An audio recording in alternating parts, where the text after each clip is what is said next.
Welcome into the Bison Postgame Show with the Forum's Jeff Kolpack, Eric Peterson, Mike McFeely. I'm Sam Goetzinger.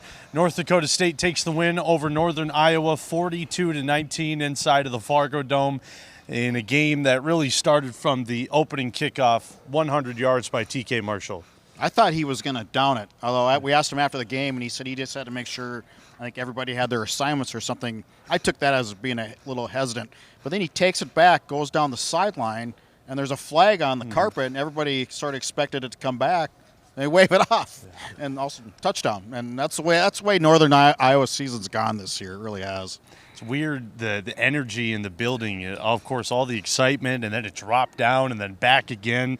What did you think of the game today, Eric? Well, I think TK Marshall kind of put it, he said he felt the flag. He didn't see the flag because he felt the mood go down. But Tim Polasek brought up, he actually challenged his team to start fast. And he said it was kind of not risky, but he's like, if you kind of lay that out there and the team doesn't start fast, there's other ways to win the game. But they met the challenge. They had the 100-yard interception, 100-yard kickoff return for a touchdown.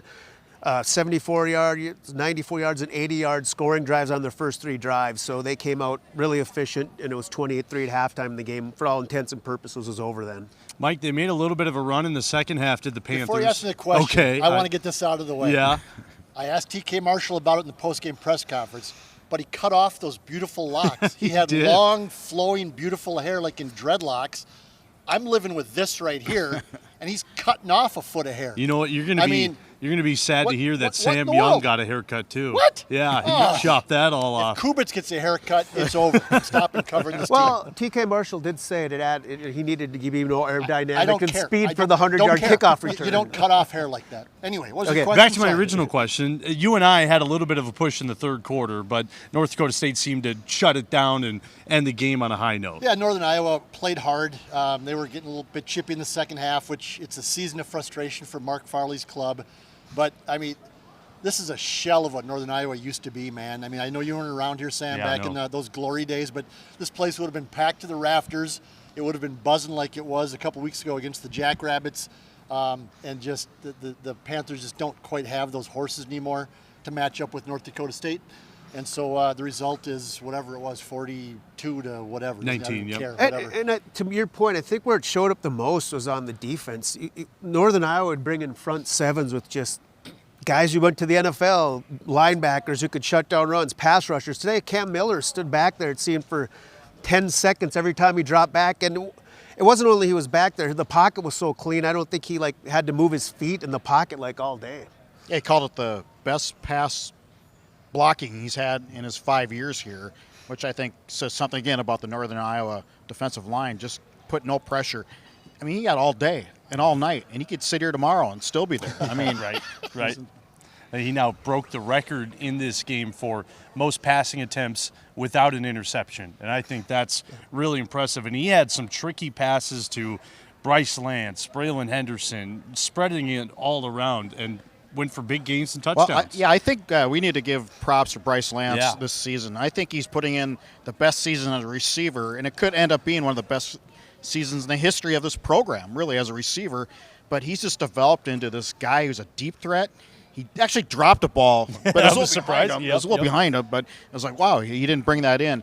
And he's just developed into such a dependable guy, too. Well, just him and he's led the receiving group as a whole, though. He came into the season, Zach Mathis graduates, Eli Green hits the portal late, and beginning of the year, who's going to be the guy? Well, we know the guys now, and it's been Bryce Lance. And even his touchdown catch, I guess he tried the old crafty hand down instead of foot down on his one touchdown in the corner. But he's a go-to receiver. He catches the ball underneath. He catches acrobatic catches on the sideline. And, last week he got a 74-yard touchdown pass, so he can get over the top, too. Cam Miller again said today that Bryce Lance could have / should have been playing in the previous 3 years. That's about the 13th time somebody said that. Right. So I'm thinking that's kind of a theme, like people were wondering the last couple of years why he wasn't playing. We got a bye week coming up here, the first one in a very, very long time for this football team.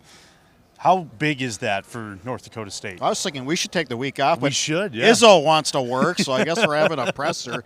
It's big for the team, and it's been, 16 weeks in a row. They said they've been going at it since fall camp, and they'll get some guys back. They'll get Griffin Empey back on the offensive line. And possibly number 31. Ooh. I saw a 31 in the field today during warm-up, so I thought it was Wisniewski, but it was like a freshman kid or something. It was number 31. It was a punter. Yeah. But I mean, that's what I'm writing my column about. You can read it all at inform.com later on. But I mean, it's been a long grind, man. It has, and Polasek has mentioned it for about the last month or so, how they need to get to the bye week, and they're finally there. And they're going to get some guys back, like Jeff said. And to a player, Cam Miller said, this is way tougher than last year, even when they had a long stretch, including the playoffs.